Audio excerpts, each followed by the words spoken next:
Bismillahirrahmanirrahim. Étudiants et étudiantes des universités, école supérieure, licence, maths sup, maths spé,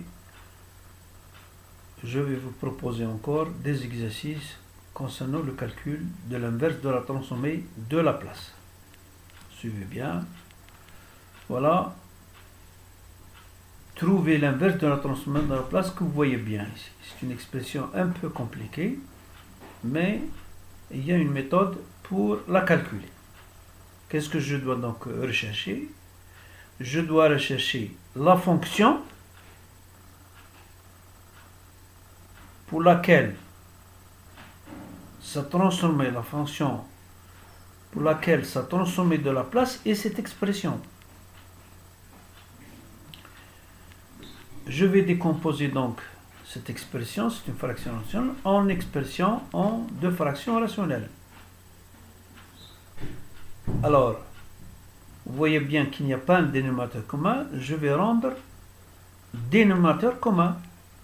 Qu'est-ce que je vais? Je vais donc multiplier A par cette expression et BP plus C par cette expression. Je vais développer. En développant, je vais avoir des coefficients en P2 et des coefficients en P.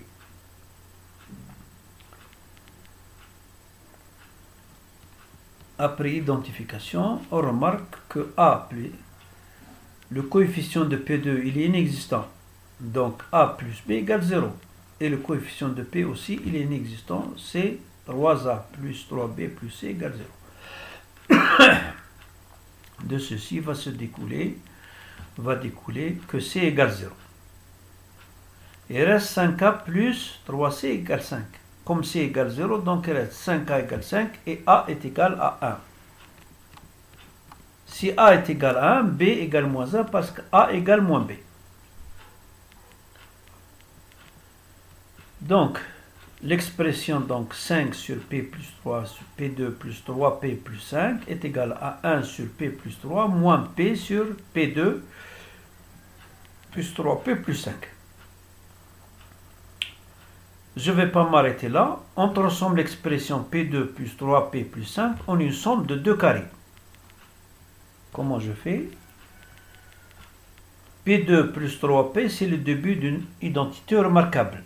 Alors, je vais écrire donc P2 plus 2 fois 3 demi, plus 3 demi au carré, moins 9 quarts parce que je l'ai ajouté, et je vais le retrancher. Plus 5. Mais moins 3, 9 quarts plus 5, ça me fait 11 quarts. Mais 11 quarts, je peux le transformer en racine de 11 sur 2 au carré. Alors, je vais encore écrire cette expression sous cette forme. P plus 3 demi moins 3 demi. Qu'est-ce que j'ai ajouté 3 demi et je l'ai retranché. Pourquoi? Pour faire apparaître les formules que j'ai apprises jusqu'à maintenant. Qu'est-ce que je remarque? Je remarque que cette expression me rappelle la transformée de Laplace de sinus. De Laplace de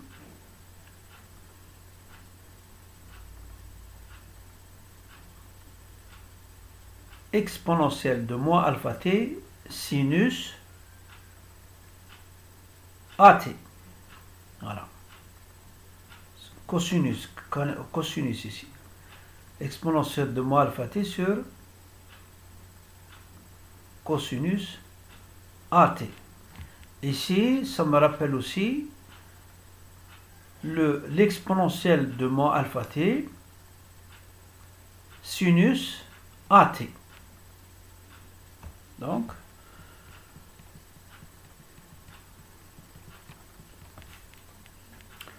je vais pouvoir écrire que cette expression est égale à quoi? À la transformée de Laplace de moins 3 demi t cosinus racine carrée de 11 sur 2t moins 3 sur racine de 11, transformé de la place de exponentielle moins 3 demi t sinus de racine de 11 sur 2t. Je reprends l'expression initiale. Hein? Je reprends l'expression initiale.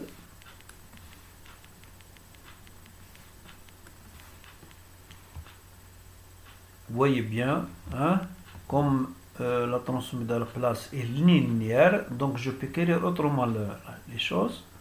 Donc l'inverse de la transformée de la pièce, c'est tout ce qui est à l'intérieur de L. Voilà. Donc f,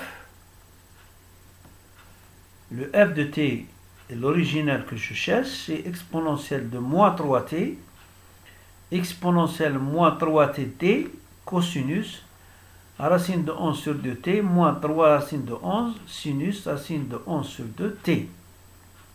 Donc, j'ai terminé.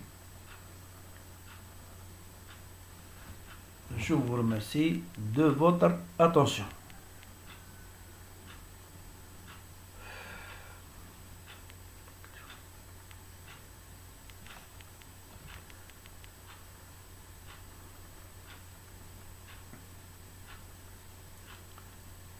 Reprenez cet exercice sans visionner la vidéo et vous allez bien comprendre. Je vous remercie de votre attention.